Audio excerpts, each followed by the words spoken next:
Kommo-o is really weird to rate, as it's not readily available until the late game. It has really awkward matchups and is often outclassed by its pseudo-legendary brethren, if they are available. Its typing is also situational, as it has a good amount of resistances but is weak to common types like dragon, flying, and especially fairy, all of which appear in Kommo-o's way in a Hardcore Nuzlocke.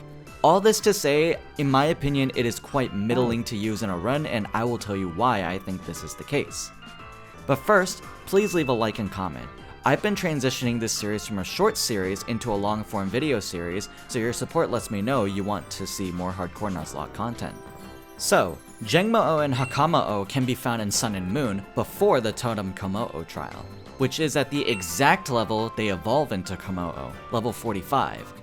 If you want to fight Totem Kommo-o in a Ditto, you better hope that your Kommo-o has the ability Soundproof. Otherwise, Totem Kommo-o outspeeds your own Kommo-o and OHKOs with Clanging Scales. Also, if you were thinking of using your own Clanging Scales against Totem Kommo-o, no. It also has Soundproof, so it will take a whopping 0% from Clanging Scales, and as such, requires Kommo-o to use Dragon Claw, which doesn't outdamage Totem Kommo-o's Sky Uppercut. After that is Pseudo Beast Lusamine, which, bar Clefable, Kommo-o can deal with relatively well. Kommo-o's matchups against the Elite Four are pretty lackluster too, doing well against Olivia and some of Kukui's team while being middling to bad otherwise. While it now has access to move tutor moves like Low Kick, the Elemental Punches, and Iron Head in Ultra Sun and Moon, Kommo-o does even worse, as now Totem Rabambi and Ultra Necrozma are added to the mix, two run killers that Kommo-o does not assist in either matchup. Kommo-o also does worse in the Totem Kommo-o matchup, as Totem Kommo-o no longer uses Clanging Scales, opting for Dragon Claw instead. That sounds okay, until you remember that Totem Kommo-o doesn't need to worry about either of Kommo-o's bulletproof or soundproof abilities anymore.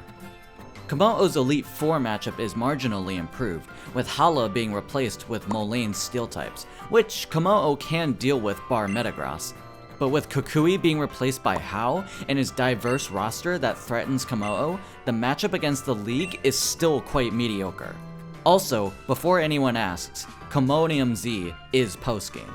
In Sword, access to Jangmo-o as an encounter is locked to the Lake of Outrage after you defeat the 6th gym. Evolution to Kommo-o is also locked until after the 8th gym battle against Raihan, which only leaves it to the mercy of the Champion Cup battles, Oleana, Chairman Rose, and Champion Leon. Kommo-o faces competition from other dragons like Haxorus, Dragapult, and Hydreigon, as they mostly do what Kommo-o can do, but better. It is worth mentioning that Kommo-o can learn some useful TMs and TRs, like the Elemental Punches, Drain Punch, Low Kick, Superpower, Close Combat, and Dragon Dance. Some fights that Kommo-o does well in are against Marnie bar Grimmsnarl, Hop, Nessa, Oleana bar Frostlass, and Chairman Rose. Nessa in particular can be dealt with using a combination of Dragon Dance, Dragon Claw, Close Combat, and Thunder Punch, specifically for her Pelipper.